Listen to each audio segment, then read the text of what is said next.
నమస్కారం అండి. ప్రత్యేకించి వనితా టీవీ ప్రేక్షకులకు నమస్కారములండి. నేను శిల్పి డాక్టర్ హోతి బసవరాజన్ అండి. నేను ఇక్కడ మన తెలంగాణలో మరియు ఆంధ్రప్రదేశ్ ఉన్నప్పుడు రెండు కలిసి ఉన్నప్పుడు చాలా గవర్నమెంట్ అండ్ ప్రైవేట్ ప్రాజెక్టులు ఆర్ట్ ఫీల్డ్లో చాలా వర్కులు చేశానండి. నేను ఇక్కడ మాస్టర్ ఆఫ్ ఫైన్ ఆర్ట్స్ మైసూర్లో చేశాను, BFA JNT college of fine arts college చేశాను. అలా గోల్డ్ మెడల్ కూడా వచ్చింది మనకు.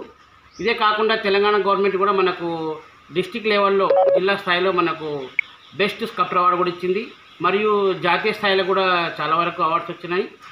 అయితే ఈ ఆర్ట్ ఫీల్డ్లో మనకు బసవేశ్వర శివాజీ చాలా వరకు మేము అందులో వర్కులు చేసి అందించాము ప్రజలకి.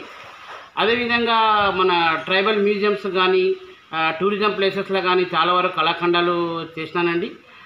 అయితే ఎప్పటి నుంచో మనం ఈ ఆర్ట్లో ఒక విధమైనటువంటి క్రియేటివిటీ చేయాలని చెప్పి ఎప్పటి నుంచో అనుకుంటున్నాను. అది ఏమైంది అంటే కళ్ళకు గంతలు కట్టుకొని మనం ఆర్ట్ చేయగలుగుతామా అన్న ఒక ఆలోచన వచ్చేది. అదే ఒకసారి ప్రయత్నం చేస్తే తెలిసేది కదా, మనం అది ప్రయత్నం చేద్దాము, ఎప్పుడు చేద్దాము అనుకున్న సమయంలోనే అదే మైండ్లో ఉన్నప్పుడు నేను మనకు ఇప్పుడు ప్రాణప్రతిష్ఠ అయోధ్యలో చాలా ఇంపార్టెంట్ డే ఉంది, అందరికి తెలిసిన విషయమే. అయోధ్యలో ఈరోజు మనకు ప్రాణప్రతిష్ఠ అదే ఘట్టాన్ని తీసుకున్నాను అనమాట. నేను తీసుకొని అదే రామచంద్రుని మనం చేస్తే ఎలా ఉంటుంది, మొత్తం భారతదేశం అంతా రామమయంగా ఉంది ఈరోజు. అదే ఘట్టాన్ని తీసుకొని మనము రాముడు ఎందుకు చేయకూడదని అనుకున్నాను.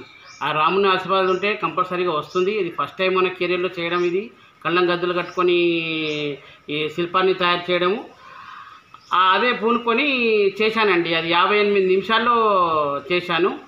కళ్ళు తెరిచి పట్టీలు చూసే వరకు అసలు నేనే ఆశ్చర్యపోయాను, ఇంత మంచిగా వచ్చిందా అని చెప్పేసి.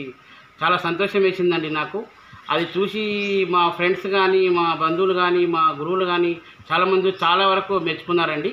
మళ్ళీ నా చేతి కింద పనిచేసే అసిస్టెంట్లు కూడా చాలా నాకు అందించారు. సమయంకు టకటక అని మట్టి అందిస్తే ఆ టకటక చేసుకుంటూ 58 నిమిషాల్లో ఏకదాటిగా మన కోదండరాముని యొక్క రూపాన్ని తయారు చేశానండి. అది చూసి నాకు చాలా ఆనందంగా అనిపించింది. తర్వాత చేసిన ఇలా నేనే చేశాను అన్నట్టుగా అనిపించింది అనమాట. స్టార్టింగ్లో భయంగా ఉండి ఎలా వస్తుంది అనుకున్నాను, కానీ చాలా బాగా వచ్చింది. నాకు చాలా తృప్తిగా ఉంది. ఇలా నెక్స్ట్ ఫ్యూచర్లో కూడా ఇలా ఇంకా అద్భుతాలు చేయాలని చెప్పి అనుకుంటున్నానండి. భగవంతుని ఆశీర్వాదం ఉంటే నేను కంపల్సరీ చేస్తాను అనుకుంటున్నాను.